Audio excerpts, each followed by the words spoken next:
Alors, petit rituel de ce matin, on s'est déjà vu avec le gâteau d'anniversaire de Raphaël, mais n'oublions pas, il faut entretenir chaque jour votre potentialité à écrire les jours de la semaine, à apprendre les jours de la semaine dans l'ordre et puis à se repérer dans un calendrier, etc. Donc on continue.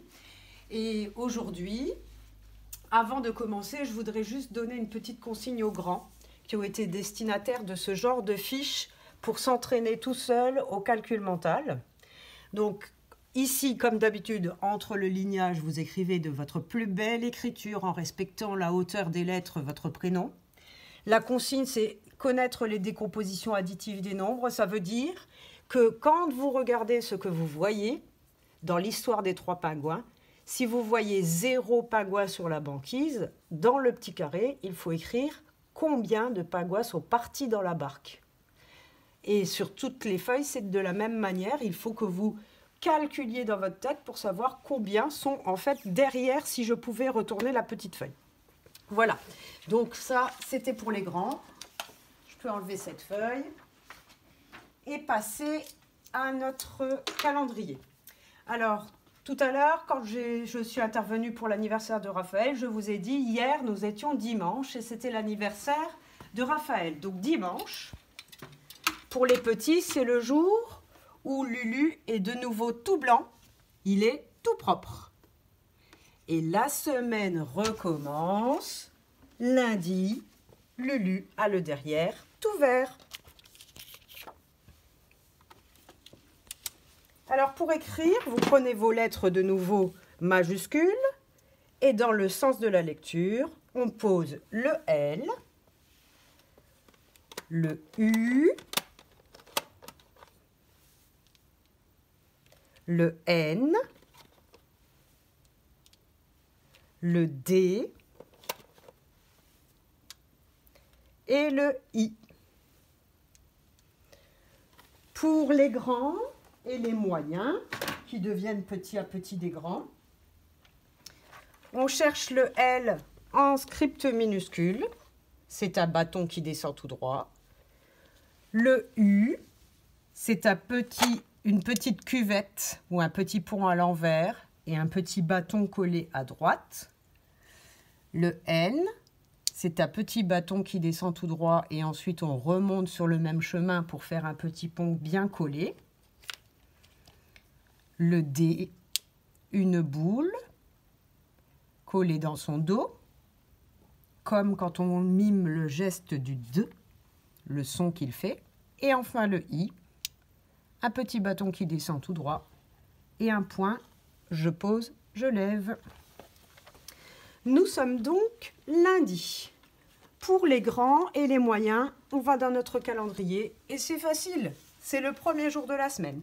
Donc c'est la première case du tableau, on vérifie L, U, N, D, I.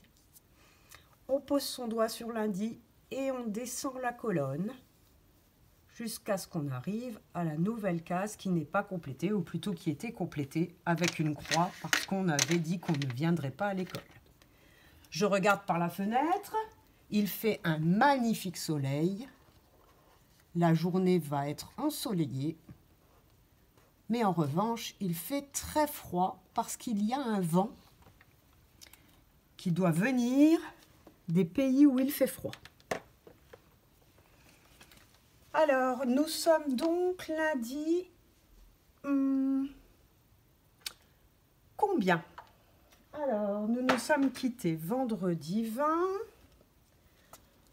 Nous ne sommes pas venus à l'école le 21, samedi. Dimanche 22, c'était l'anniversaire de Raphaël. Donc, on doit sauter cette fois 2 cases. Sur notre boulier, nous étions à l'école le vendredi 20. Nous ne sommes pas venus le samedi. Nous ne sommes pas venus le dimanche. Et aujourd'hui, nous sommes le lundi. Alors maintenant, il y a une rangée de 10 complètes, une autre rangée de 10 complètes, 10 et 10, on a dit que ça faisait 20. Et encore 3 billes de plus. Je cherche l'étiquette du 3 que je pose sur le 0.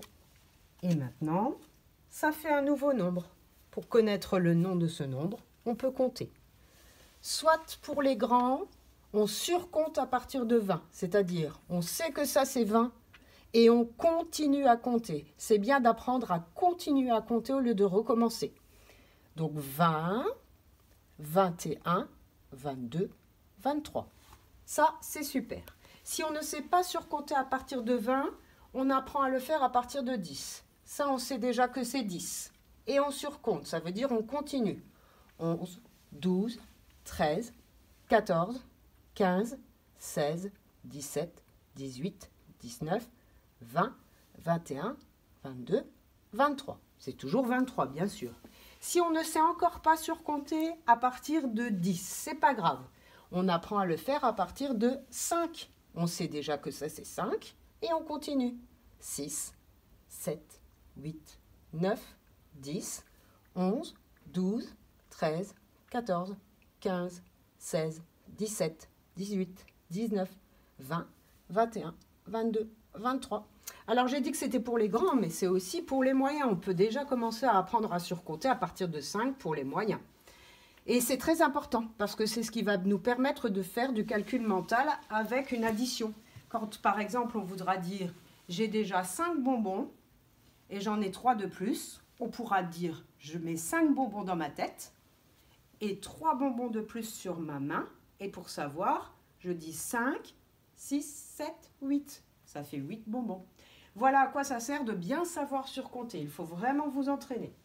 Alors ce nombre s'appelle donc 23. Nous sommes lundi 23 mars. Bonne journée du lundi 23 mars.